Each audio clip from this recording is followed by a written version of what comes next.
El gato negro de Edgar Allan Poe. No espero ni solicito fe para la narración tan sencilla como extravagante que está a punto de brotar de mi pluma. Locura sería en verdad el esperarlo, pues que mis propios sentidos rechazan su evidencia. Sin embargo, no estoy loco ni estoy soñando, de seguro. Mas debo morir mañana y quiero hoy aligerar el peso de mi alma. Mi propósito inmediato es presentar llana y sucintamente a los ojos del lector, sin comentario de ninguna clase, una serie de simples acontecimientos domésticos. En sus consecuencias, estos acontecimientos me han aterrorizado, me han torturado, me han deshecho. A pesar de todo, no trataré de interpretarlos. Para mí solo han representado el horror, para muchos otros serán quizá no tanto terribles como baroques. Es posible que se encuentre después algún entendimiento que reduzca mi fantasma a los límites de lo vulgar. Algún entendimiento más sereno, más lógico y mucho más excitable que el mío, capaz de percibir en las circunstancias que expreso lleno de pavor, simplemente la sucesión ordinaria de las causas y efectos más naturales. Desde mi niñez, híceme notar por la docilidad y ternura de mi temperamento.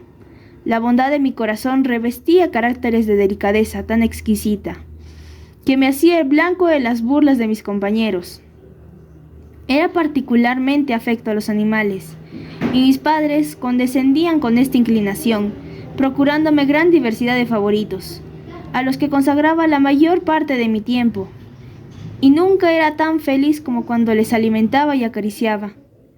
Esta peculiaridad de mi carácter aumentó en la adolescencia, y aún en la virilidad derivaba de aquella fuente muchos de mis mejores goces. Apenas necesito explicar a los que hayan sentido afección por algún perro fiel e inteligente la intensidad de placer que produce este sentimiento. Existe en el amor generoso y abnegado de un irracional, algo que va directamente al corazón de aquel que haya tenido ocasión de comprobar a menudo la ruin amistad y la lealtad tan desdeñable del hombre. Me casé joven y tuve la suerte de encontrar en mi mujer inclinaciones semejantes a las mías. Observando mi afición por los animales domésticos, no perdía a ella ocasión de procurarse los más lindos. Teníamos pájaros, peces dorados, un perro fino, conejos, un pequeño mono y un gato. Era este un enorme y hermoso animal, enteramente negro, e inteligente hasta un grado excepcional. Al ocuparnos de su inteligencia, mi mujer, que tenía gran fondo de superstición, hacía frecuentes alusiones al antiguo concepto popular, que considera brujas disfrazadas a todos los gatos negros. No que prestara ella fe a esta creencia, y si menciono la idea, es por la sencilla razón de que la recuerdo ahora de pasada. Plutón, que así se llamaba el gato, era el preferido entre los diversos favoritos, y mi compañero habitual de juegos. Solamente yo le alimentaba, y él acostumbraba seguirme por todas partes dentro de la casa, siéndome difícil evitar que hiciera lo propio también por las calles. Nuestra amistad continuó así por varios años, durante los cuales, y a impulsos del demonio, intemperancia, me ruboriza al confesarlo, mi temperamento y mi carácter sufrieron radical alteración hacia el mal. Día por día hacíame más taciturno e irritable, y guardaba menos consideración a los demás. Aún me permitía usar con mi mujer un lenguaje destemplado, llegando después hasta la violencia personal. Mis favoritos hubieron de sentir, naturalmente, este cambio de disposición. No solamente les descuidaba, sino que abusaba de ellos. Todavía conservaba a Plutón, sin embargo, ciertas prerrogativas que me impedían maltratarle, como lo hacía sin escrúpulo de ninguna clase con el mono, los conejos y aún el perro, cuando por cariño o por casualidad se atravesaban en mi camino, pero la enfermedad avanzaba. El alcohol es semejante a una enfermedad, y al fin hasta Plutón, que se volvía viejo e impertinente en consecuencia, comenzó a sufrir los efectos de mi mal temperamento. Una noche en que regresaba a casa muy embriagado, después de una orgía en una de mis guaridas habituales en la ciudad, se me ocurrió que el gato evitaba mi presencia. Cogíle entonces y en su terror por mi violencia, me infirió una pequeña herida mordiéndome la mano. Instantáneamente se apoderó de mí una furia demoníaca. No me conocía a mí mismo, mi alma pristina parecía haber escapado en aquel momento de mi cuerpo, y una maldad diabólica, nutrida por la ginebra, estremecía todas mis fibras. Saqué un cortaplumas del bolsillo de mi chaleco, Abríle y deliberadamente arranqué de su órbita uno de los ojos del animal.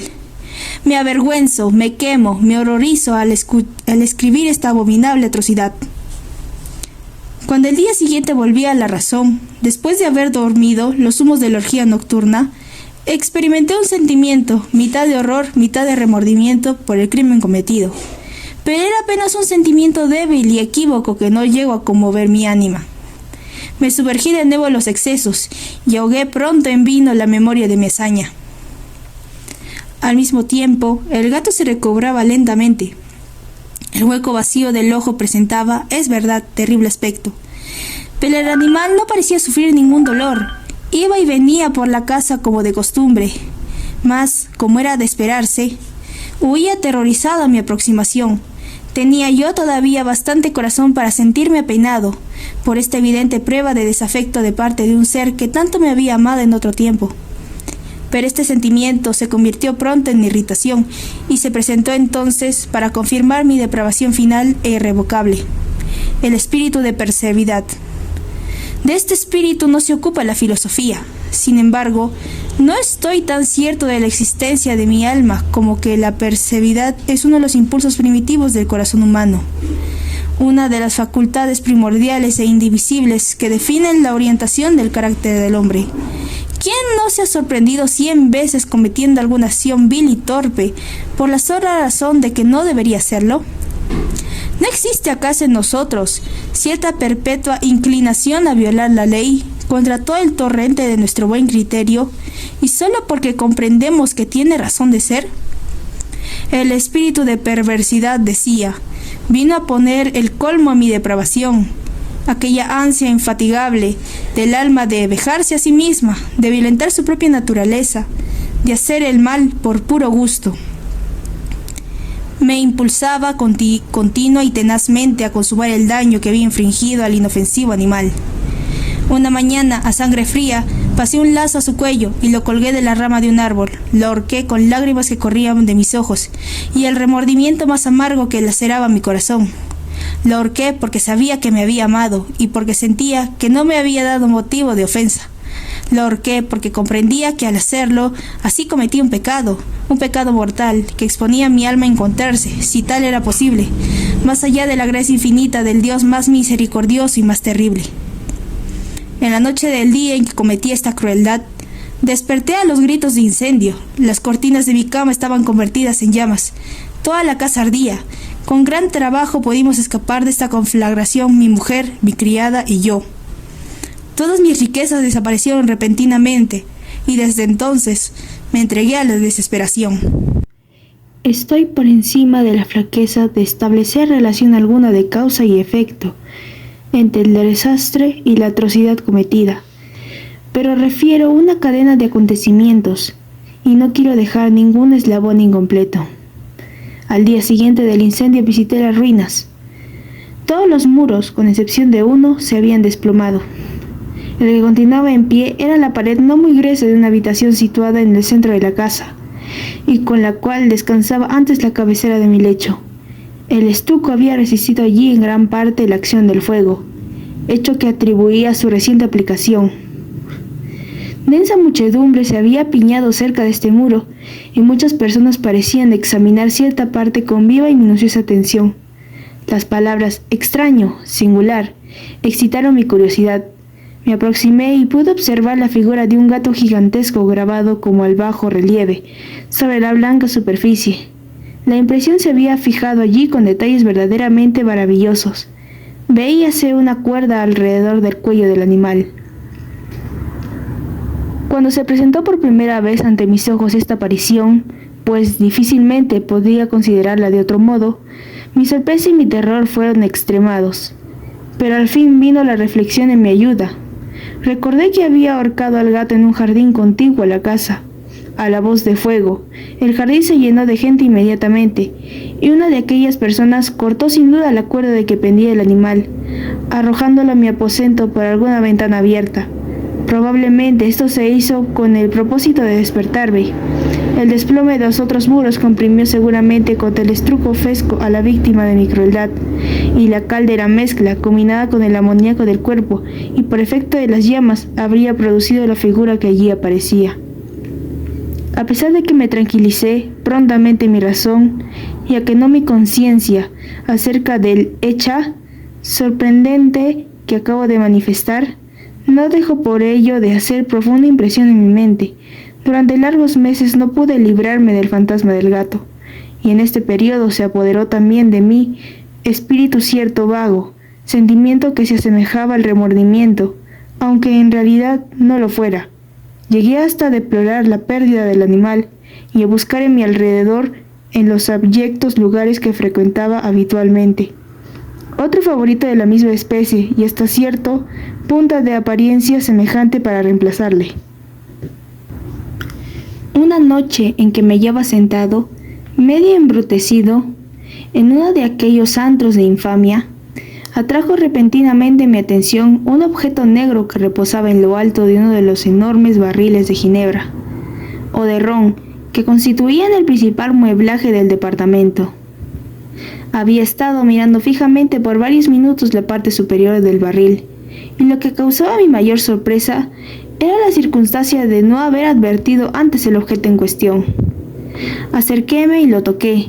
Era un gato negro, muy grande, tan grande como Plutón, y semejante a él en todos sus detalles, con excepción de uno.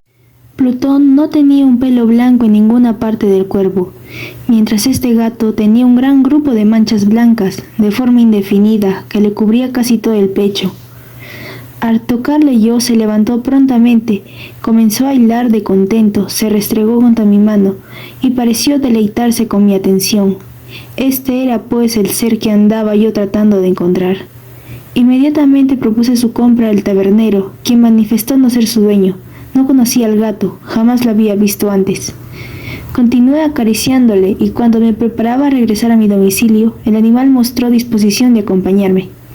Le permití hacerlo así, deteniéndome de vez en cuando a darle palmaditas antes de proseguir. Cuando llegamos a la casa, se domesticó inmediatamente, haciendo al punto grandes migas con mi mujer. Por lo que a mí toca, pronto sentí despertarse dentro de mí cierta antipatía por el animal. Era justamente lo contrario de lo que esperaba, pero no sé cómo ni por qué, su evidente afección me repugnaba y me hastiaba. Poco a poco este sentimiento de tedio y repugnancia se convirtió en odio acerbo. Evitaba al animal, pero cierta sensación de vergüenza y el recuerdo de mi crueldad anterior me impedían maltratarlo. Durante varias semanas no lo golpeé, ni lo traté con violencia en forma alguna, pero gradualmente, muy gradualmente, llegué a mirarlo con adversión intolerable y a huir en silencio de su odiosa presencia como de un hálito pestilente. Lo que aumentó indudablemente mi adversión por el animal fue el descubrimiento, a la mañana siguiente de haberle traído a casa, de que, a semejanza de Plutón, se hallaba privado de un ojo. Esta circunstancia, sin embargo, lo hizo más caro a mi mujer, quien, como dije antes, poseía un alto grado de aquella humanidad de sentimientos que había sido en otro tiempo uno de mis rasgos distintivos y fuente de muchos sencillos y puros placeres. Con mi odio por el gato parecía aumentar, sin embargo, su predilección por mí seguía mis pasos con pertinacia, tal que sería difícil hacer comprender al lector. Donde quiera que me sentase se acurrucaba bajo la silla, o saltaba sobre mis rodillas, cubriéndome de sus repugnantes caricias. Si me levantaba a pasear, se metía entre mis pies, casi haciéndome caer, o clavando en mis vestidos sus largas y afiladas garras. Se encaramaba de este modo hasta mi pecho. En tales momentos, aun cuando hubiera deseado aplastarlo de un golpe, sentíame cohibido para hacerlo, parte por el recuerdo de mi crimen anterior, más principalmente, dejadme comenzarlo al fin, por el terror absoluto que me inspiraba el animal. Este terror no era precisamente de daño físico, y sin embargo, no sabría cómo definirlo. Me siento casi avergonzado de confesar, sí, aún en esta celda de criminal, estoy casi avergonzado de confesar, que el espanto y el horror que el gato me inspiraba se aumentaban por una quimera de lo más fantástica que es posible imaginar. Mi mujer me había llamado la atención más de una vez sobre la índole de la mancha de pelo blanco de que he hablado y que constituía la única diferencia visible entre este extraño animal y el que yo había ahorcado. El lector recordará que esta marca, aunque grande, era al principio indefinida, mas por pequeños grados casi imperceptibles, y que mi razón luchó mucho tiempo por rechazar como fantasías. Había asumido al fin rigurosa claridad de líneas.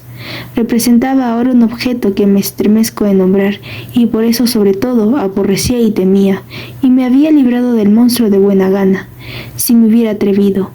Representaba ahora, decía, la imagen de algo espantoso, una cosa horrible. El patíbulo, oh lúgubre y funesta máquina de horror y de crimen, de agonía y de muerte.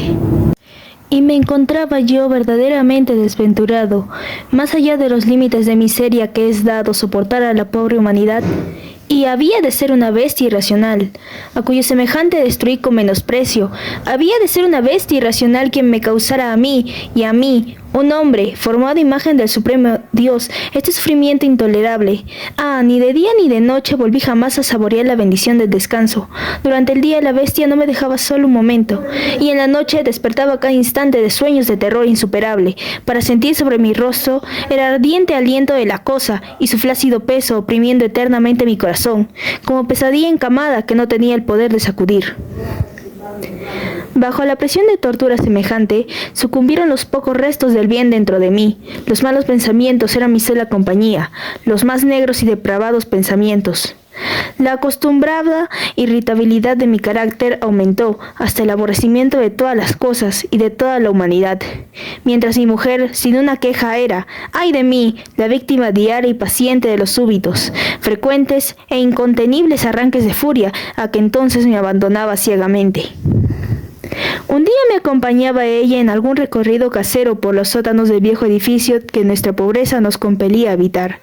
El gato me seguía por las escaleras y, haciéndome casi precipitar, me exasperó hasta la locura. Cogiendo un hacha y olvidando en medio de mi ira el terror infantil que hasta entonces había detenido mi mano, asesté un golpe al animal que le había sido faltar instantáneamente a caer como yo lo deseaba. Pero la mano de mi mujer desvió el golpe, arrastrando por su intervención a ira más que demoníaca. Desasí el brazo que ella me sujetaba y hundía el hacha en su cabeza. Cayó muerta en el sitio, sin un gemido. Cometí el horroroso asesinato, me dediqué sin tardanza y con entera deliberación a la tarea de ocultar el cadáver. Sabía bien que no podía sacarlo fuera de la casa, ni de día ni de noche, sin correr el riesgo de ser observado por los vecinos. Diversos proyectos se presentaron a mi imaginación. A veces pensaba en cortar el cuerpo en menudos fragmentos y hacerlos desaparecer por medio del fuego. Otras, resolvía cavar una sepultura en el suelo del sótano. Luego, deliberaba sobre si sería conveniente arrojarlo al pozo del patio, o empacarlo como mercadería en un cajón, con los requisitos acostumbrados, y buscar un mozo de cuerda que lo sacara fuera de la casa. Finalmente, di con lo que me pareció expediente mejor que todos los anteriores. Determiné emparedarlo en el sótano, como se dice que hacían con sus víctimas los monjes de la Edad Media. La cueva se adaptaba muy bien para tal objetivo. Sus muros estaban construidos con gran solidez y recientemente habían sido revocados con una mezcla que la humedad de la atmósfera no había dejado endurecer. Existía además, en uno de los muros, una protuberancia causada por cierta falsa chimenea u hogar que se había rellenado para nivelarla con el resto del sótano. No puse en duda el que fácilmente se podía remover los ladrillos en aquel sitio, colocar allí el cuerpo y disponer el muro en su forma primitiva, de manera que nadie pudiera percibir nada sospechoso. Mis cálculos no me engañaron. Con ayuda de una barra de hierro, arranqué fácilmente los ladrillos y, depositando cuidadosamente el cadáver contra la pared interior, lo mantuve en esta posición, procurándome armar gasa, arena y filamentos con las precauciones posibles. Preparé un compuesto que no pudiera distinguirse del enlucido antiguo y lo coloqué esmeradamente sobre el nuevo enladrillado. Al concluir, me sentí satisfecho de mi obra. El muro no ofrecía la más ligera señal de haberse removido. Recogí los fragmentos del suelo con el cuidado más minucioso. Miré triunfante en torno y me dije a mí mismo: aquí por lo menos mi labor no ha sido en vano. Me preocupé enseguida de buscar al animal que había causado tanta desventura. porque al fin había resuelto firmemente deshacerme de él.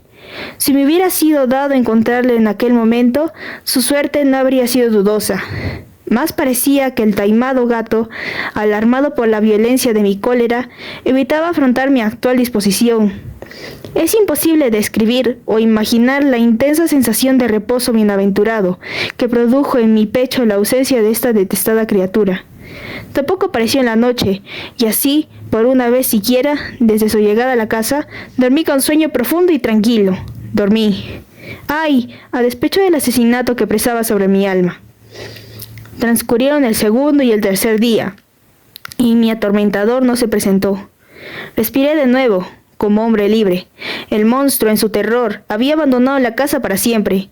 No lo vería más. Mi felicidad era suprema. La perversidad de mi negro crimen me molestaba apenas. Tuvieron lugar algunos interrogatorios que fueron contestados fácilmente. Aún se procedió a una pesquisa, mas, por supuesto, nada pudieron descubrir. Creía ya asegurada mi felicidad futura. Hacia el cuarto día, después del asesinato, se presentó en la casa inopinadamente un grupo de la policía, y procedí de nuevo a verificar rigurosa investigación en el edificio. Seguro como me hallaba de mi escodijo, era inescrutable. No sentí preocupación alguna. Los oficiales me ordenaron acompañarles en su pesquisa. No dejaron rincón ni esquina sin escudriñar. Al fin, por tercera o cuarta vez bajaron al sótano. Ni uno solo de mis músculos se conmovió. Mi corazón latía tranquilamente, como el de aquel que duerme en la inocencia. Pasé la cueva de un extremo al otro. Había cruzado los brazos sobre el pecho y vagaba sin inquietud de acá para allá. La policía se mostró enteramente satisfecha y se preparaba ya para partir.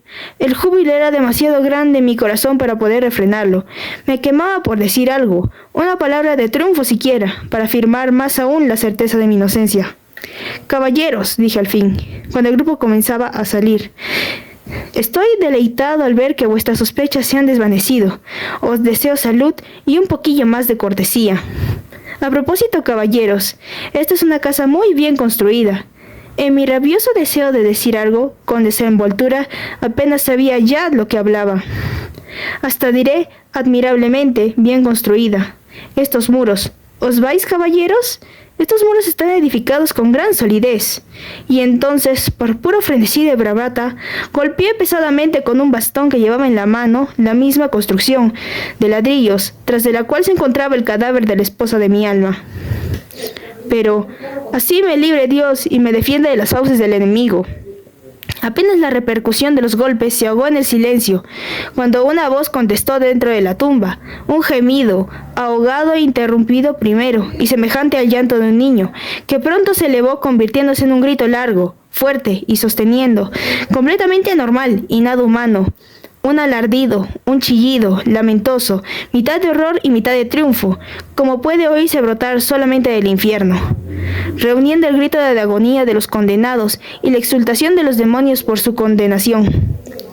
Sería locura hablar de mis sentimientos. Desfalleciente, retrocedí titubeando hasta el muro opuesto. Por un momento quedó inmóvil el grupo en las escaleras a causa de su extremo horror y espanto. En el momento inmediato, una docena de brazos robustos atacaba el muro. Cayó completamente, el cadáver ya descompuesto y cubierto de grumos de sangre coagulada. Permanecía erguido ante los ojos de los espectadores. Sobre su cabeza, con la roca boja distendida y echando fuego por su único ojo, estaba la asquerosa bestia cuya astucia me indujo al asesinato y cuya voz informe me entregaba al verdugo. Había emparedado al monstruo dentro de la tumba.